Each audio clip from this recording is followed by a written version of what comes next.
Coucou! Alors aujourd'hui, je vais parler de la première Mishnah du deuxième chapitre. Je n'avais pas prévu de parler de celle-ci au départ, car certains points me paraissaient pas très clairs. Puis à force de me poser des questions, je me suis dit que j'allais étudier celle-ci cette semaine. Alors je vous la lis rapidement en français. Quel est le droit chemin que l'homme doit suivre? Tout ce qui l'honneur à ses propres yeux et l'honneur aux yeux d'autrui. Sois attentif à un commandement facile comme à un commandement difficile, car tu ne connais pas la rétribution des commandements. Évalue la perte d'un commandement au regard de son salaire, et le salaire de la transgression au regard de la perte qu'elle entraîne. Considère trois choses, et tu ne seras pas poussé à une transgression. Sache ce qui est au-dessus de toi, un œil qui voit, une oreille entend, et tous les actes s'inscrivent dans le livre. Alors, s'agissant de la première phrase, je n'ai pas eu de difficulté. Donc, celle qui dit quel est le droit chemin que l'homme doit suivre. Donc, pour moi, c'est suivre les mitzvot, respecter les commandements et de manière générale suivre le chemin d'Hachem. Ensuite, il y a un premier élément de réponse, donc qui nous dit donc quel est le chemin que l'homme doit suivre.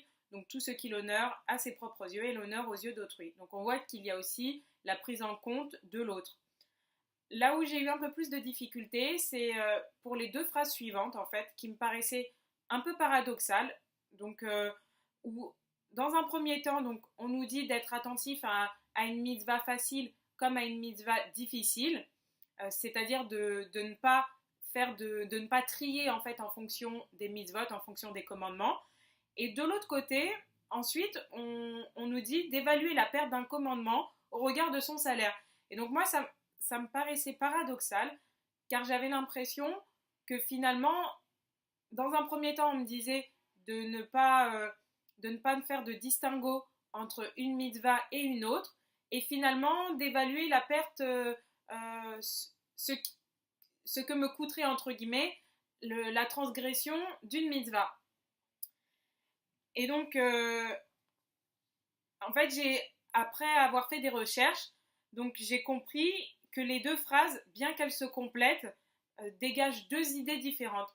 C'est-à-dire que dans la première, donc qui nous dit sois attentif à un commandement facile comme à un commandement difficile, car tu ne connais pas la rétribution des commandements. Donc l'idée, c'est de dire que il ne faut pas graduer les mitzvot. C'est-à-dire que une mitzvah peut nous sembler importante et difficile, et pour autant, il n'est pas dit qu'il y aura une grande rétribution de l'autre côté. Et inversement, une mitzvah qui paraît facile, ben derrière ça, peut-être qu'il y aura une grande rétribution. Finalement, on ne connaît pas la rétribution de chaque mitzvot. Et donc, il ne faut pas les graduer.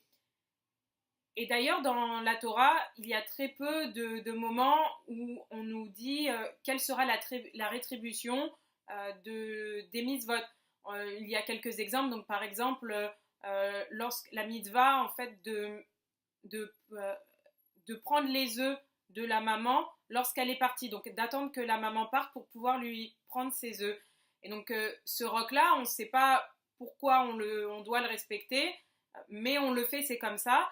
Et en soi, il n'y a rien qui paraît vraiment il y a rien qui paraît très difficile, c'est-à-dire on attend que la mère elle parte et on lui prend les œufs.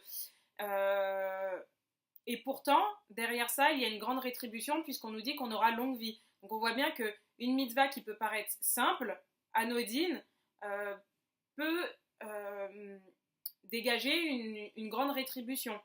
Donc finalement, c'est ça l'idée, de ne pas graduer les mitzvot. Et puis souvent, il y a certaines personnes qui parfois se disent que la transgression de telle mitzvah est moins grave que la transgression d'une autre mitzvah. Et finalement, souvent, on voit des personnes qui sont en train de juger, consciemment ou inconsciemment, en se disant, bon, cette personne n'a pas respecté telle mitzvah, mais c'est pas aussi grave que le non-respect de telle autre mitzvah. Et finalement, l'idée que moi j'entends ici, c'est de dire finalement, qui sommes-nous pour juger, en fait, graduer l'importance d'une mitzvah par rapport à une autre. Finalement, il n'y a qu'Hachem qui connaît la rétribution de chaque mitzvah. de toutes les mitzvot. Et donc, l'idée de la de la phrase suivante, donc qui dit évalue la perte d'un commandement au regard de son salaire et le salaire de la transgression au regard de la perte qu'elle entraîne, c'est pas finalement de regarder pour trier et savoir quelle mitzvah est plus importante qu'une autre, mais en fait c'est l'idée toute simple de dire qu'il faut réfléchir avant de poser chaque acte, de réfléchir finalement sur le long terme, qu'est-ce que cet acte m'apporterait sur le long terme et de ne pas simplement voir le plaisir à court terme.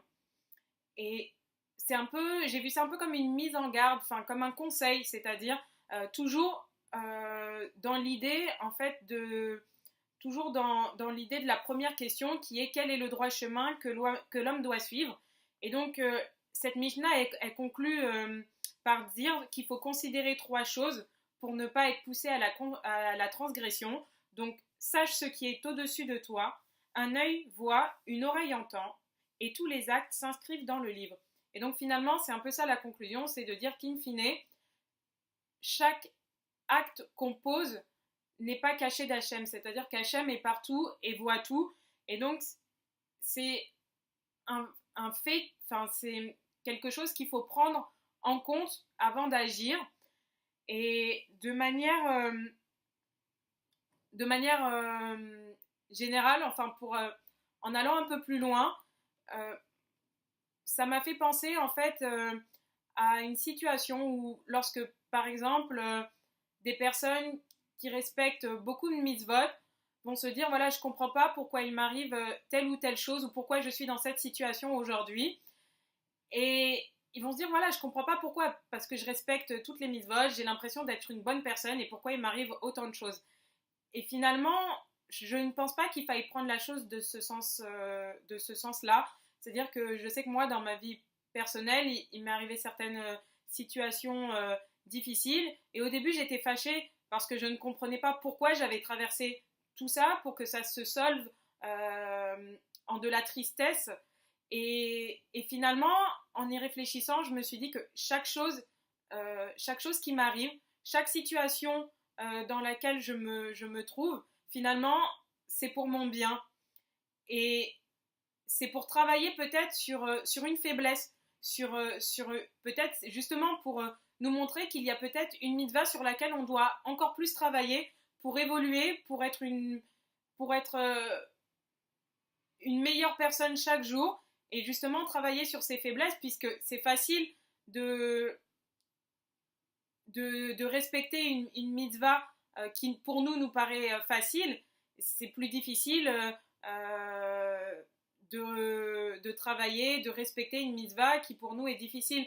Et finalement, ça me fait penser aussi à ce lorsque l'on dit Naase Venishma, fais et comprends. Et c'est parce que tu vas commencer à faire que tu vas de faire de plus en plus. C'est-à-dire que les choses ne viennent pas juste comme ça d'un coup, mais c'est petit à petit, en posant une brique, qu'on arrive finalement à construire quelque chose. Et donc je pense que c'est ça aussi l'idée, peut-être que moi, en tout cas, que j'ai dégagée.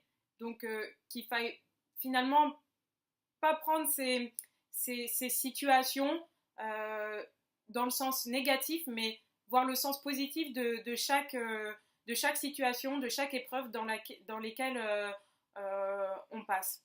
Donc voilà, j'espère que ça vous a plu. Et puis n'hésitez pas, comme pour la première vidéo, à partager vos avis et à me dire ce que vous en pensez, ou peut-être que ça vous a fait penser à des citations ou autres. Donc voilà, n'hésitez pas. Et puis je vous souhaite une bonne journée. Bisous!